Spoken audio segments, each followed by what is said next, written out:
So I've been in business for quite a while, and after all these years, after multiple millions of dollars generated, I've always come back to one main conclusion as the biggest lesson and the most important lesson that attributes to any sort of success in business. Doesn't matter if it's an agency, an e-com brand, whatever. I've done it all. I've built an office to 75 employees where we had Shopify apps, e-com brands, SaaSes, etc. Then I built one of the largest personal brands in the world, completely anonymously in the business niche, and made millions of dollars from it. And throughout every business venture, throughout the past 8 years, from working with multi 7, 8, and 9-figure brand owners, I keep coming back to the same conclusion that there is nothing more important than this one lesson, and it changes the trajectory of everything. I'm talking about how quickly you will reach success, how long your business will last, how much you can exit it for. And I want to break it down to you all today, but to do it, I'm going to break it down using a single analogy.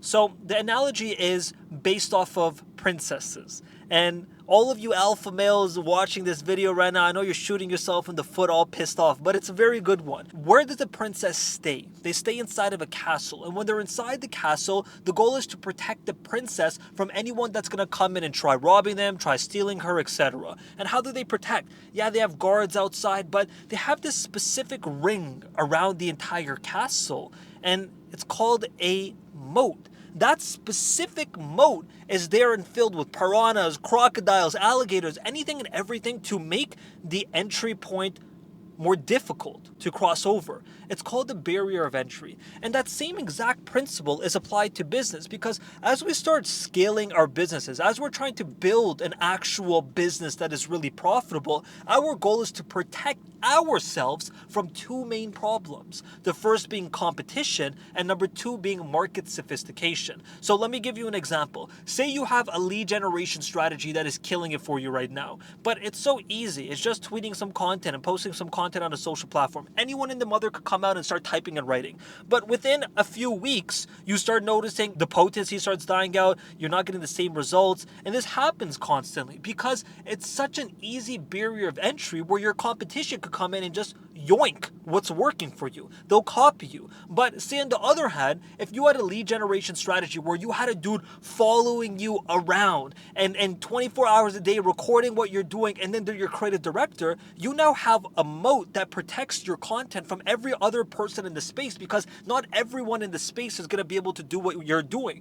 Out of 100 people, 100 people can write content. But out of 100 people, there might be 2 people who are willing to actually hire someone to create that content moat. Now you got to think about this with every aspect and avenue of your business. Everything can be moatified. Everything can have a moat around it. So for example, if your specific offer is something so easy to get into, for example, you master a skill that everyone masters, like copywriting, well, your moat isn't anything special. Anyone and their mother now is doing copywriting, and they're doing copywriting for the most niche of the niche within the niche related stuff. Nothing makes the person stand out. But then if you are targeting a very specific audience and you have a high income skill that no one else really has, people are going to pay you more. For example, advertorials. Everyone wants to work with someone who's an expert at advertorials. And it's the only way to stand out now is by identifying what is working in your business and how can you create a moat around it. Because when you think about it, what is an actual business? A business is just you stacking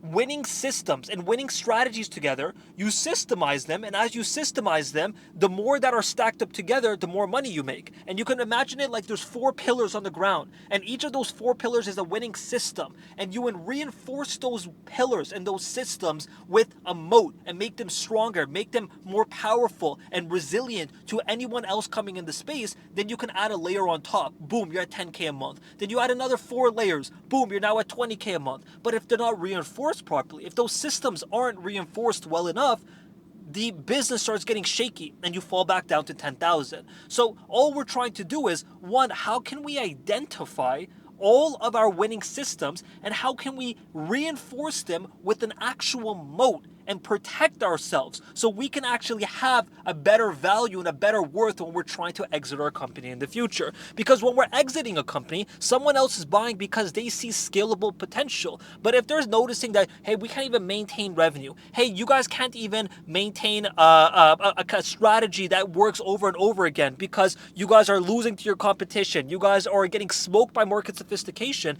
no one's going to want to work with you. No one's going to want to pay you for your business. The more moats you have, the more equitable value your company has, the more you'll be able to sell it for in the future. Your moat is not only just for while you're running the business, it's something so powerful that will help you make even more while you're selling it. I want you guys to really think about this, because what areas of your business are working so well right now that do not have a moat around it? And what can you do to actually create a moat to protect yourselves? That's today's post, guys. I'm going to see you guys in the next one.